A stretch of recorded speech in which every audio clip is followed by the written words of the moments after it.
En primer lugar, que el gobierno transmita señales contundentes a la sociedad, que la casa está en orden, que el presupuesto está ordenado,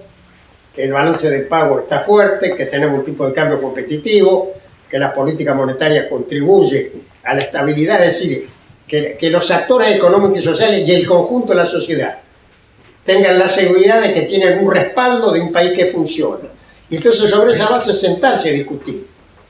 el tema de la distribución del ingreso y de la inflación y tratar de bajar la tasa de inflación. Yo creo que esto podría llevar paulatinamente a bajar esta tasa a niveles más razonables, que facilitará la ejecución de la política económica, que mejorará las expectativas, porque en la presencia de estos elementos que estamos mencionando, una alta tasa de inflación,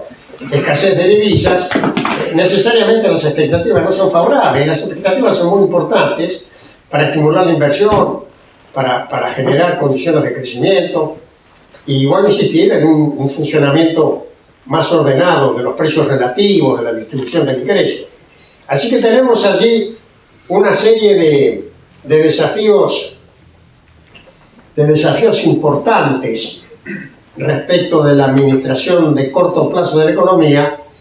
y de resolución de los problemas históricos, de los problemas de largo, que incluyen básicamente, como les digo, el subdesarrollo industrial. Y este subdesarrollo industrial arrastra también el subdesarrollo de las regiones, porque no es posible tener remover lo que es otra de nuestras herencias históricas, desde el momento que nos integramos al mercado mundial como grandes exportadores de alimentos y materias primas, cereales, en la segunda mitad del siglo XIX, producción concentrada en la región pampeana, con epicentro del puerto de Buenos Aires, que llevó a esta formación de la economía argentina, de la cual la red ferroviaria que tenemos en aquella época era la mejor expresión. Todo convergía en el puerto de Buenos Aires, en alguna medida en Rosario y en alguna Bahía Blanca.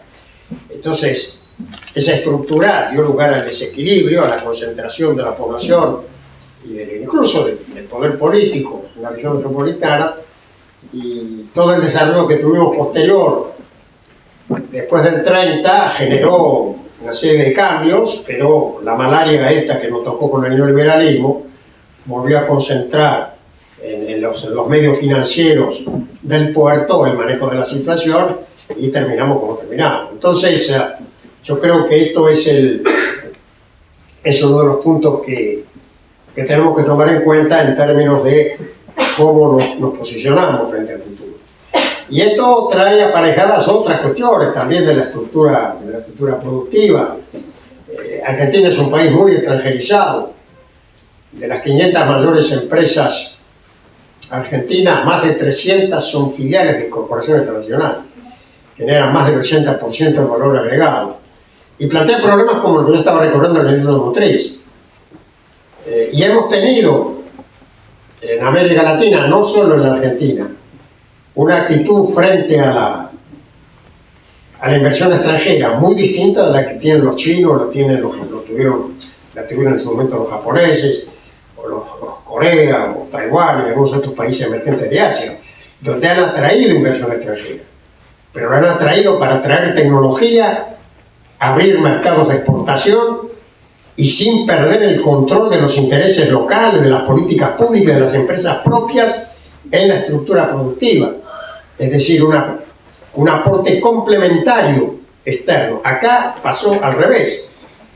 Acá la inversión extranjera se incorporó en el marco de políticas de apertura indiscriminada, ocuparon todo el espacio económico y generan este fenómeno que acabo de recordar, el número de empresas extranjeras que son dominantes en el grupo de la mayor empresa argentina. Entonces tenemos que ir a un proceso de fortalecimiento del empresariado nacional, porque no hay ningún caso de un país que se haya desarrollado con empresarios extranjeros, esencialmente. Ha habido participación positiva en algunos casos, pero sin una capacidad, sin condiciones que atraigan la inversión privada, el talento, la capacidad, la tecnología, en estos sectores donde tenemos que crecer. Tenemos que crear espacios de rentabilidad, como hicieron los chinos y los asiáticos,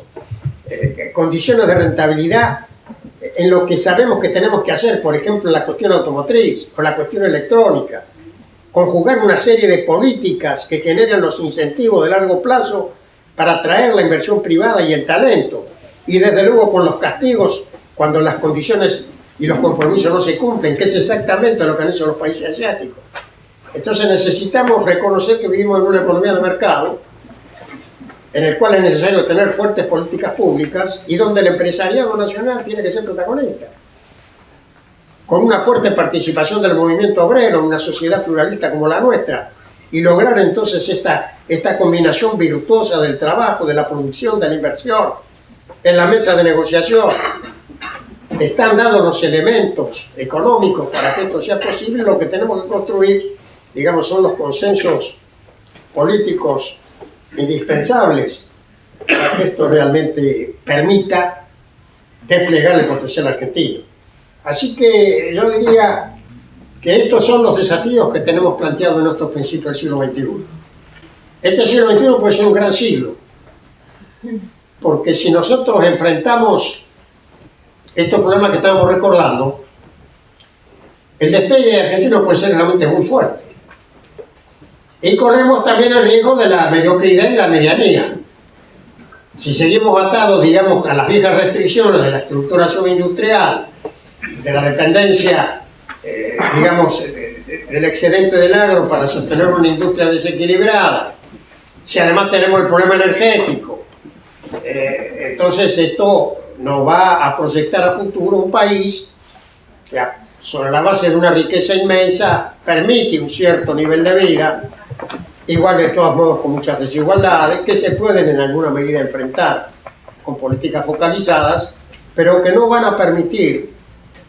que el país realmente sea un protagonista en lo que es lo esencial, que es la ciencia y la tecnología y el conocimiento. Es decir, como yo les decía al principio, el desarrollo moderno es eso, es la capacidad de crear ideas, gestionarlas, aplicarlas a la producción.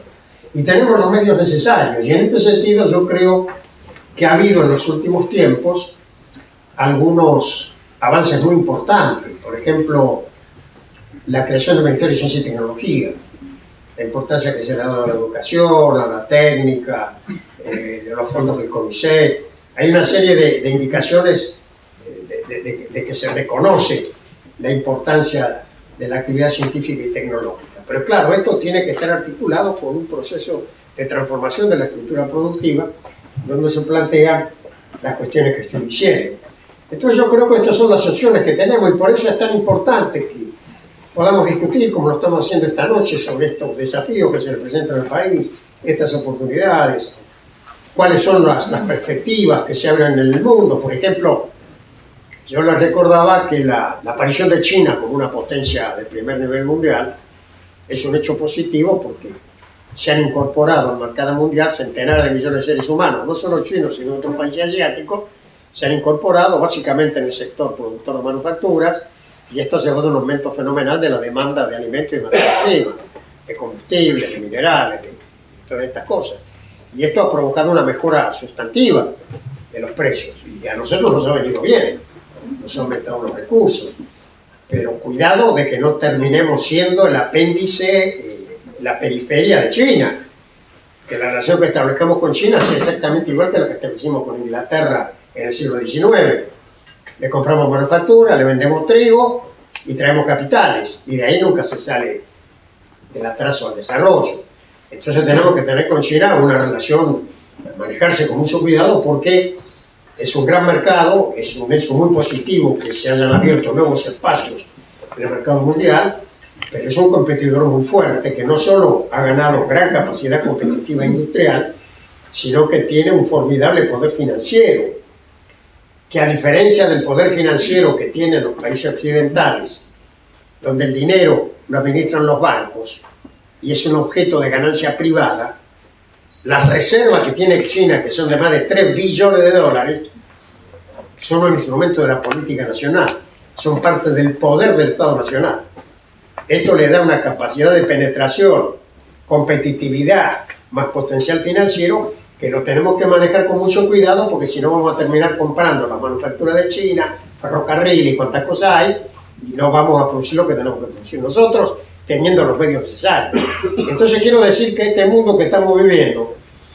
está, digamos, cargado de alternativas y de posibilidades y de peligros, y tenemos que manejarlos bien. Históricamente tuvimos grandes dificultades en dar buenas respuestas a la globalización. En el siglo XIX, cuando la primera revolución industrial,